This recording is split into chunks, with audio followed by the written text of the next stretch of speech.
Assalamualaikum warahmatullahi wabarakatuh. Perkenalkan, saya Abdul Razak dari kelompok 9 ingin mempresentasikan hasil diskusi kelompok kami mengenai inflasi dan stabilitas sistem keuangan Islam. Sebelumnya perkenalkan anggota dari kelompok 9. Yang pertama Fatimah, Rizka Fadila, Neni Fitriani, Siti Halimatus Sa'diyah, dan saya sendiri Abdul Razak. Baik, yang pertama, Inherent Stability of Islamic Financial System.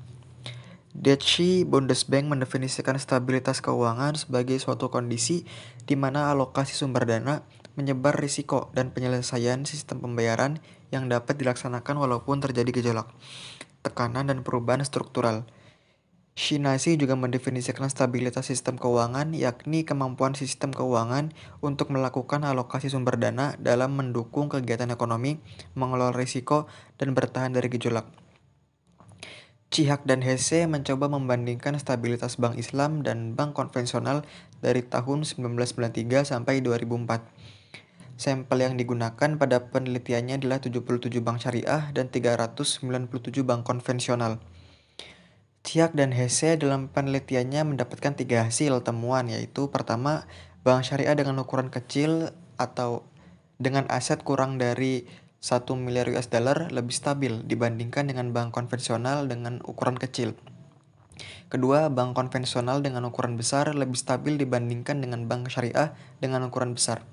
Ketiga, bank syariah dengan ukuran kecil lebih stabil dibandingkan dengan bank konvensional dengan ukuran besar.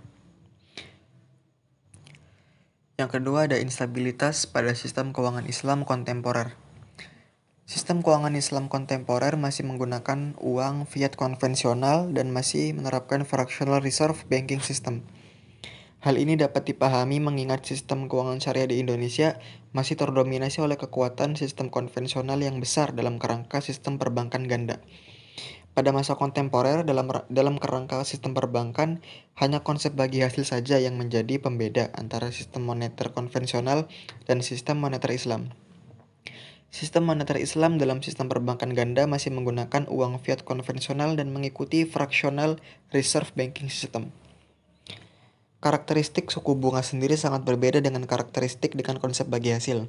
Suku bunga sebagai tingkat pengembalian pada sistem konvensional bisa ditetapkan kapan saja oleh otoritas perbankan dan pergerakan nominalnya bisa terlihat oleh masyarakat umum, sehingga menimbulkan kegiatan spekulasi. Sedangkan konsep bagi hasil yang ditetapkan adalah nisbahnya dan nilainya relatif tetap sepanjang tahun. Sedangkan tingkat pengembaliannya mengikuti hasil yang terjadi di sektor real. Artinya return sendiri tidak ditetapkan secara exogenous oleh otoritas perbankan syariah.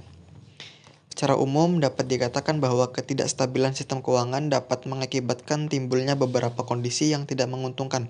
Seperti yang pertama, transmisi kebijakan moneter tidak berfungsi secara normal, sehingga kebijakan moneter menjadi tidak efektif. Yang kedua, fungsi intermediasi tidak dapat berjalan sebagaimana mestinya akibat alokasi dana yang tidak tepat, sehingga menghambat pertumbuhan ekonomi.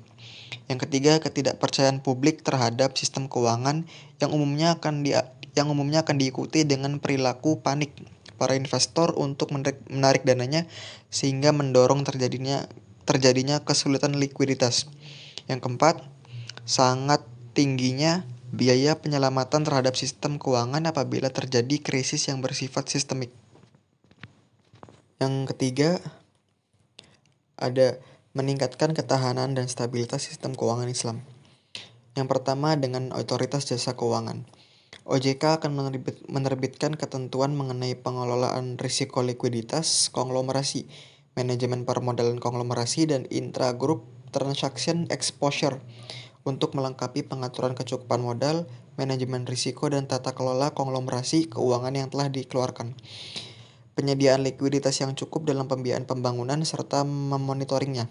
OJK akan menerbitkan beberapa peraturan terkait, khususnya ketentuan mengenai rencana aksi recovery plan bagi bank sistemik. Menyiapkan ketentuan yang mendorong agar bisnis industri keuangan non-bank dapat tumbuh sehat dan berkelanjutan. Yang kedua, Bank Indonesia. Bank Indonesia akan melakukan kebijakan makroprudensial dan pengawasan makroprudensial. Kebijakan makroprudensial adalah kebijakan yang bertujuan memelihara stabilitas sistem keuangan secara keseluruhan melalui pembatasan risiko sistemik. Pengawasan makroprudensial adalah pengawasan melalui surveillance sistem keuangan dan pemeriksaan terhadap bank dan terhadap lembaga lainnya yang memiliki keterkaitan dengan bank jika diperlukan. Yang terakhir ada mempercepat implementasi yang efektif.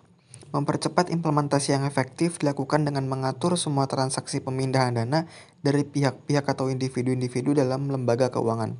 Kemudian mengatur perilaku individu-individu atau pihak-pihak dalam lembaga keuangan.